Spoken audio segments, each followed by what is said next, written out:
Welcome to my channel. I am Jehan, in case you're new. I don't normally make content like this, but for whatever reason, I felt compelled to talk about this. And, every now and then I'll get like an idea to, do a video, and then I'll sleep on it, and then the idea goes away. You know what I mean? Like I don't end up doing it. But for whatever reason, I slept on it, and it's still loud and clear. Like, you have to make this video. So for some of you, you could be moving pretty soon. You could be acquiring a home. Or even if not, you can always put this information in your back pocket for future use. You never know when it might help you. Or you can even share it with somebody whom that might, find it useful. So according to Google, it says about 41% of Americans believe in ghosts, right? Which is crazy because I don't know why the idea of ghosts and spirits sounds so far-fetched when we literally live on a giant rock that's floating in the middle of space. But spirits and ghosts is far-fetched, but I digress. A lot of skeptics, it's all fun and games until you are dealt with a situation where you come face to face with something that you can't see or you don't understand, right? So yeah, hopefully this video can help somebody out there. And like I said, I felt compelled to do this. So this could be a download. Maybe some of you could be moving pretty soon. Maybe some of you, like I said, you might be acquiring a home pretty soon. So let's get started. Ways that you can avoid moving into a haunted home. First, you need to do your research, okay? Some states are legally required to inform you if a death occurred in a home. So you need to do your own legwork to find out which states those are. They're like the realtor is legally required to let you know if something happened in the home. Also, you can ask your neighbors. There are so many times that I've watched ghost documentaries where they end up talking to the neighbor way after they moved in, and the neighbor was like, oh my God, didn't you guys hear? You know what I mean? So to avoid even dealing with that, why not reach out to the neighbors beforehand? Right? You can even utilize archival records. Go to the local library, see if you can look up that property. If it's a new build, look up the land. What was that land? What did they use that land for in the past? That I feel like that can give you some very valuable insight. Also, get a second opinion. I just got done watching a ghost documentary, and she had a housewarming party, and a friend of her friend brought a psychic, and he was like, hey, there's a lot of people in this house, like a lot of dead people in this house, and they don't want you here. And she didn't listen to him because she thought he was just a freak, a weirdo. And eventually, she paid for it, right? So yeah, get a second opinion. Depending on your spiritual background, you can, have a spiritual advisor, a psychic come in. You could have an intuitive come in. You could have possibly a priest or a rabbi come in to bless your home. When we first moved into my space, my boyfriend's Jewish. We had the rabbi come and put the mezuzah up. Also, listen to your gut. If, listen to your intuition. If something sounds like it's too good to be true, if it quacks like a duck, if it walks like a duck, it's a duck. You know what I mean? So listen to your intuition. If your gut is telling you this is fishy, something doesn't feel right, the energy doesn't feel right in this space, listen to your body. Maybe as soon as you walk into this home, when you're viewing it, you get a headache, right? Or you get cold all of a sudden out of nowhere, or you get anxious. Listen to your body, okay? Sometimes people are evil, right? They'll know that a space is haunted, but because of money, they want to, get that problem off of their hands and pawn it off to somebody else, right? So if something is really, really nice, or in a really, really nice neighborhood, and it's super cheap, that's a red flag sometimes. So pay attention to that. Also, sorry, I'm looking at my notes. Also, if they're in a rush to sell it to you, sometimes that could be a red flag as well. Also, another point is look out for occult symbolism.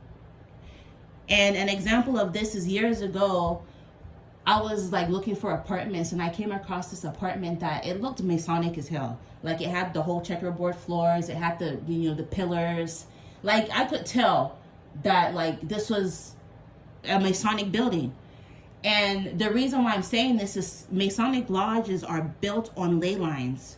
And, I'm not saying, I'm pretty sure all Masons are not evil. Because, I read tarot and people say a lot of ignorant shit that's not true about tarot. You know what I mean? So I'm pretty sure, Freemasonry is misunderstood to a certain degree. But at the end of the day, they still do shit in secret. So we don't know for sure. Like JFK said, we're opposed to secret societies, so we don't truly know for sure. So I would avoid those kind of structures if I were you.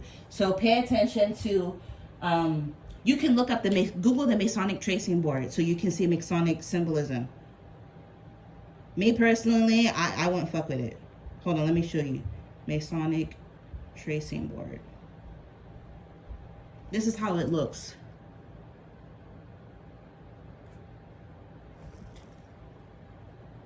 Yeah, when I see this kind of symbology, I'm not interested.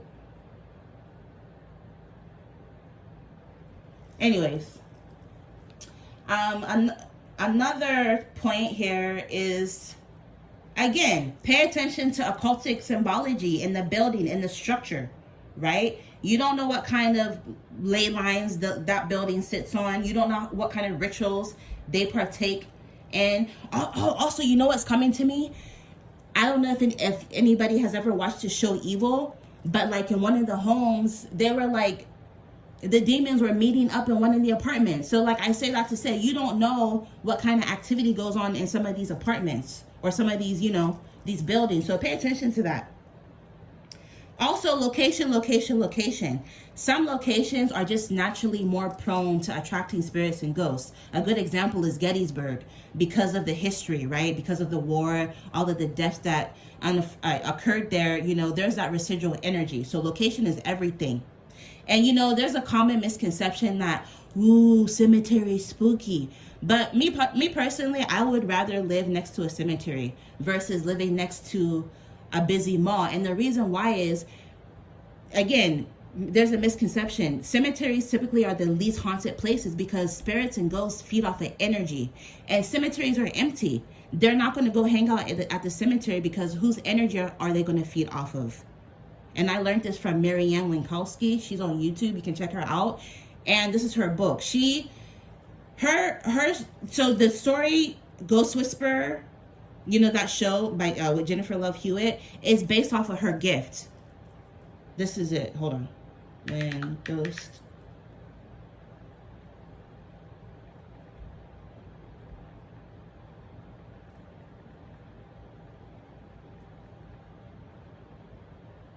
This is her book. I highly suggest it. And I even had a session with her. I'll probably make a video about that eventually at some point. Because I had a little, ghost spirit attachment here. But I digress. So yeah, location is everything. What's nearby? Pay attention to what's nearby. Again, this is why you have to do research. Another point or something else, another tip you can do is you can take your pet or your children to see the place before you move in. Children and animals are very pure, and they can sense things that most adults can't sense. So if you take your dog or your cat to this place and they start acting funny, or sometimes they won't even want to go in, that's a sign. If you have a child, or help, take your niece or your nephew, find a relative, even if you don't have children, take them to the house and ask them, how do you feel? Do you like this space? Because children are very intuitive and they can pick up if something is not wrong. They can pick up on that, okay?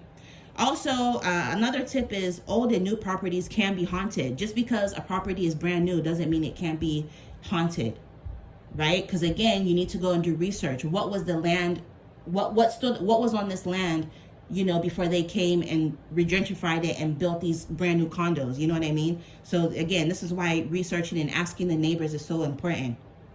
And old houses typically are haunted because, that's a lot of energy over the years, in and out, a lot of things. So again, research.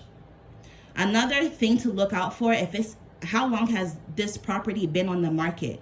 If something, like my dad used to say, if you see a beautiful horse and nobody is riding it, there's a reason why, you know what I mean? So pay attention. If a house has been on the market for so long, or if you notice, you do research and you notice people move in and then they move out.